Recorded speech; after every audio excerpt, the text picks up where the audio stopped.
Media থেকে পিটান, সাধারণ মানুষকে পিটান।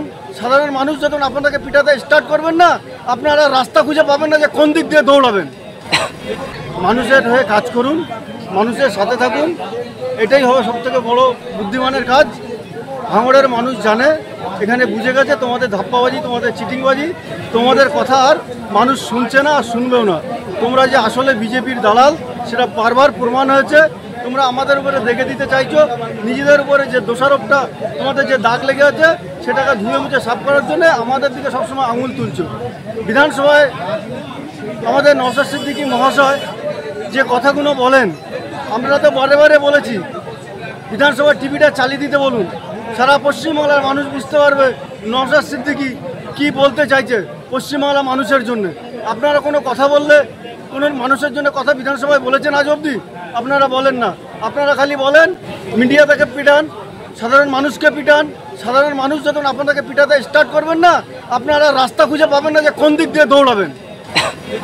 এই যে বেশ কিছুদিন আগে নওশাদ সিদ্দিকী ক্যানিংয়ে আক্রান্ত পরিবারের সঙ্গে দেখা করলেন এবং নওশাদ সিদ্দিকী চলে আসার পর ক্যানিংয়ের কিছু মহিলারা গোবর জল দিয়ে তারা একেবারে রাস্তাঘাট পবিত্র করলেন, কি বলবেন?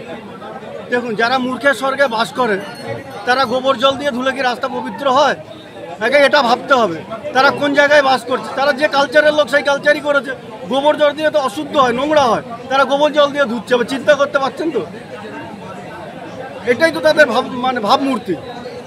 এবারে 26 ভোটে নওশাদ সিদ্দিকীকে একাধিক ভোটে হারাবে। নওশাদ হারার চেষ্টা করলেও ভাঙড় নিতে পারবে না তৃণমূল কংগ্রেস, শেষ আসে আসবে। শওকত মোল্লার আরে শওকত মোল্লাদের আগেই বলেছে যে ভাঙড় আমার দরকার, 5টা 7টা লাশ পড়লেও অসুবিধা নেই। ভাঙড়ের রাশের রাজনীতি কারা করছে ভাঙড়ের মানুষ বুঝে গেছে।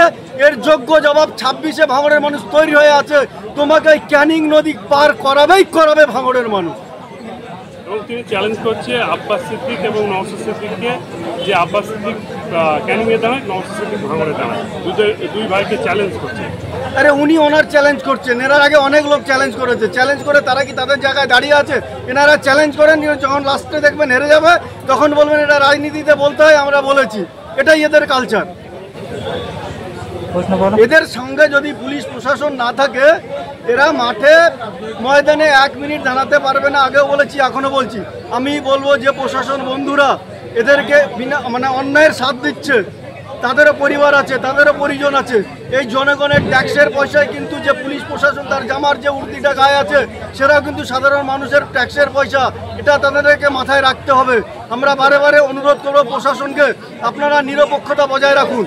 নিরপেক্ষ বজায় রেখে আমরা যখন দেখছেন যখন শাসক দল বিরোধী থেকে আক্রমণ করছে, আমরা যখন গিয়ে লিখিত অভিযোগ করছি কিন্তু তখন তাদেরকে অ্যারেস্ট করা হচ্ছে না।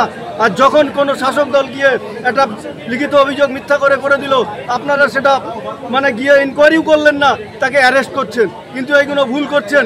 ভাঙড়ের মানুষ কিন্তু এগুলো দেখছে, এর যোগ্য জবাব 26-এ দেবে। আমি বলবো পুলিশ প্রশাসনকে, আপনারা নিরপেক্ষতা বজায় রাখুন। আপনাদের উপরে আমাদের আস্থা আছে, ভরসা আছে। তবে সব পুলিশ খারাপ নয়, কিছু অংশের মানুষ পুলিশ আছে তারা এই তৃণমূলে চাটুকারিতা করছে। তাদেরকে বলবো আপনারা চাটুকারিতা করবেন না। 2026-এ যদি আব্বাস সিদ্দিকী ক্যানিংয়ের প্রার্থী হয় আর নওশাদ সিদ্দিকী ভাঙড়ের প্রার্থী হয়, তাহলে কতটা আশাবাদী জিতবেন? 100% আশাবাদী আমরা জিতবো। যার জন্যই তো শওকত বাবুর মাথাটা খারাপ হয়ে গেছে। উনি উঠে পড়ে লেগেছেন, ওনার রাতের ঘুম হারাম হয়ে গেছে। ওনারা রাতে দিনে খালি মিটিং মিছিল করে যাচ্ছেন। আপনারা দেখুন সারা পশ্চিমবাংলায় ভাঙড়ে ছাড়া 294টার মধ্যে কোনো জায়গায় এত মিটিং হচ্ছেন কি আপনারা দেখে নিন। তিনি একটা কিন্তু বার্তা দিয়েছেন, যদি এবারে 26-এ না যদি হারাতে পারে, আমার নিজের বিধানসভা এবং যে সার্টিফিকেট পাবো এমএলএ সার্টিফিকেট সেটা ছিঁড়ে দেবো। ওনাকে ছেড়ার জন্য তৈরি হয়ে থাকতে বলুন।